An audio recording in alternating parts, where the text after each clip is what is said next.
Eski afsona. Odillikda nomdor bir shohga tog'lik cho'pon arzga kelibdi.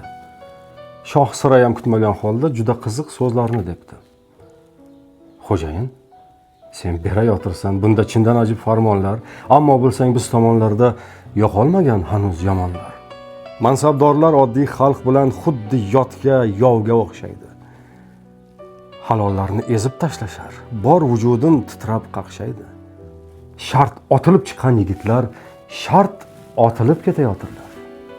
Bundan qo'rqib hattoki mardlar shart sotilib ketayotirlar. G'irt yangicha maqol bor hozir. Qadimgisi ketgandir abas.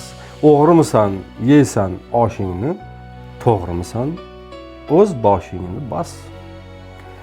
Gaplaringni chindan amalga oshiray deb bizlar jon halak. Hamma birdek osmasa quloq, bu farmonlar ne uchun kerak?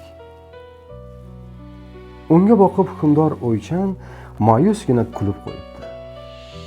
Menga tog'dan bitta meshkobda qor keltirib berginchi debdi.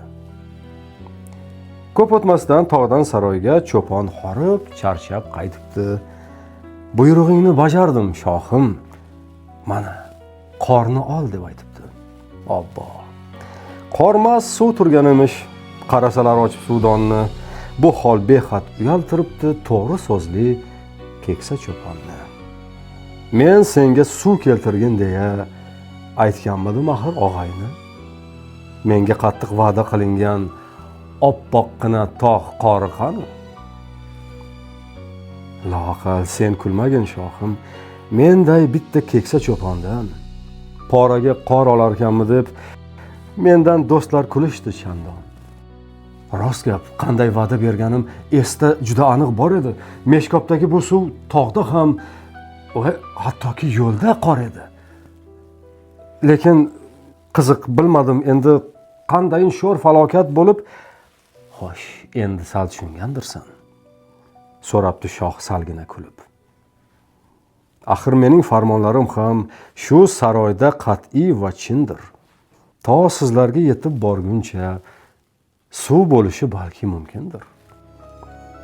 Shu boisdan doimo hushyor, sal jangari, yovqur bo'linglar. Gar sizlarga suvni tutishsa, ko'nmang.